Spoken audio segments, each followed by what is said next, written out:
Sweet Homes and Their Romance by O. Henry. Few young couples in the big city of Bluff began their married existence with greater promise of happiness than did Mr. and Mrs. Claude Turpin. They felt no especial animosity toward each other. They were comfortably established in a handsome apartment house that had a name and accommodations like those of a sleeping car. They were living as expensively as the couple on the next floor above who had twice their income, and their marriage had occurred on a wager, a ferry boat, and first acquaintance, thus securing a sensational newspaper notice with their names attached to pictures of the Queen of Romania and M. Santos Dumont. Turpin's income was $200 per month. On payday, after calculating the amounts due for rent, installments on furniture and piano, gas, and bills owed to the florist, confectioner, milliner, tailor, wine merchant, and cab company, the Turpins would find that they still had $200 left to spend. How to do this is one of the secrets of metropolitan life. The domestic life of the Turpins was a beautiful picture to see, but you couldn't gaze upon it as you could at an oleograph of Don't Wake Grandma or Brooklyn by Moonlight. You had to blink when looked at it, and you heard a fizzing sound just like the machine with a scope at the end of it. Yes, there wasn't much repose about the picture of the Turpins' domestic life. It was something like spearing salmon in the Columbia River, or Japanese artillery in action. Every day was just like another, as the days are in New York. In the morning, Turpin would take Broma Seltzer, his pocket change from under the clock, his hat, no breakfast, and his departure for the office. At noon, Mrs. Turpin would get out of bed in humor, put on a kimono, airs, and the water to boil for coffee. Turpin lunched downtown. He came home at 6 to dress for dinner. They always dined out. They strayed from the chop house to chop suidum, from terrace to table DHD, from Rathskeller to Roadhouse, from CAF to casino, from Maria's to the Martha Washington. Such is domestic life in the great city. Your vine is the mistletoe. Your fig tree bears dates. Your household gods are Mercury and John Howard Payne. For the wedding march you now hear only Come with the Gypsy Bride. You rarely dine at the same place twice in succession. You tire of the food, and besides, you want to give them time for the question of that souvenir silver sugar bowl to blow over. The Turpins were therefore happy. They made many warm and delightful friends, some of whom they remembered the next day. Their home life was an ideal one, according to the rules and regulations of the Book of Bluff. There came a time when it dawned upon Turpin that his wife was getting away with too much money. If you belong to the near-swell class in the big city, and your income is $200 per month, and you find at the end of the month, after looking over the bills for current expenses, that you, yourself, have spent $150, you very naturally wonder what has become of the other $50. So you suspect your wife, and perhaps you give her a hint that something needs explanation. "I say, Vivian," said Turpin, one afternoon when they were enjoying in rapt silence the peace and quiet of their cozy apartment, "you've been creating a hiatus big enough for a dog to crawl through in this month's honorarium. You haven't been paying your dressmaker anything on account, have you?" There was a moment's silence. No sounds could be heard except the breathing of the fox terrier and the subdued, monotonous sizzling of Vivian's fulvous locks against the insensate curling irons. Claude Turpin, sitting upon a pillow that he had thoughtfully placed upon the convolutions of the apartment sofa, narrowly watched the riante, lovely face of his wife. "Claudie, dear," said she, touching her finger to her ruby tongue and testing the unresponsive curling irons, "you do me an injustice. Madame Toinette has not seen a cent of mine since the day you paid your tailor $10 on account." Turpin's suspicions were allayed for the time, but one day soon there came an anonymous letter to him that read, "Watch your wife. She is blowing in your money secretly. I was a sufferer just as you are. The place is number 345 Blank Street. A word to the wise, etc. A man who knows." Turpin took this letter to the captain of police of the precinct that he lived in. "My precinct is as clean as a hound's tooth," said the captain. "The lid's shut down as close there as it is over the eye of a Williamsburg girl when she's kissed at a party. But if you think there's anything queer at the address, I'll go there with ye."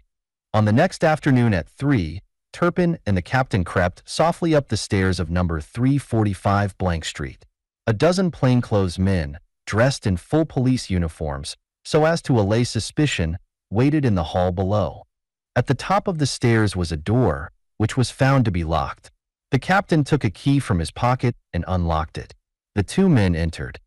They found themselves in a large room, occupied by 20 or 25 elegantly clothed ladies. Racing charts hung against the walls. A ticker clicked in one corner. With a telephone receiver to his ear, a man was calling out the various positions of the horses in a very exciting race. The occupants of the room looked up at the intruders, but, as if reassured by the sight of the captain's uniform, they reverted their attention to the man at the telephone. "You see," said the captain to Turpin, "the value of an anonymous letter. No high-minded and self-respecting gentleman should consider one worthy of notice. Is your wife among this assembly, Mr. Turpin?" "She is not," said Turpin. "And if she was," continued the captain, "would she be within the reach of the tongue of slander? These ladies constitute a Browning Society. They meet to discuss the meaning of the great poet. The telephone is connected with Boston, whence the parent society transmits frequently its interpretations of the poems. Be ashamed of your suspicions, Mr. Turpin." "Go soak your shield," said Turpin. "Vivian knows how to take care of herself in a pool room. She's not dropping anything on the ponies. There must be something queer going on here." "Nothing but Browning," said the captain. "Hear that? Thanatopsis by a nose," drawled the man at the telephone. "That's not Browning, that's Longfellow," said Turpin, who sometimes read books. "Back to the pasture," exclaimed the captain. "Longfellow made the pacing to wagon record of 7.53 way back in 1868. "I believe there's something queer about this joint," repeated Turpin. "I don't see it," said the captain. "I know it looks like a pool room, all right," persisted Turpin, "but that's all a blind. Vivian has been dropping a lot of coin somewhere. I believe there's some underhanded work going on here." A number of racing sheets were tacked close together, covering a large space on one of the walls. Turpin, suspicious, tore several of them down. A door, previously hidden, was revealed. Turpin placed an ear to the crack and listened intently. He heard the soft hum of many voices, low and guarded laughter, and a sharp, metallic clicking and scraping as if from a multitude of tiny but busy objects. "My God, it is as I feared," whispered Turpin to himself. "Summon your men at once," he called to the captain. "She is in there, I know." At the blowing of the captain's whistle, the uniformed plainclothes men rushed up the stairs into the pool room. When they saw the betting paraphernalia distributed around, they halted, surprised and puzzled to know why they had been summoned. But the captain pointed to the locked door and bade them break it down. In a few moments they demolished it with the axes they carried. Into the other room sprang Claude Turpin, with the captain at his heels. The scene was one that lingered long in Turpin's mind. Nearly a score of women expensively and fashionably clothed, many beautiful and of refined appearance, had been seated at little marble-topped tables. When the police burst open the door, they shrieked and ran here and there like gaily plumed birds that had been disturbed in a tropical grove. Some became hysterical. One or two fainted.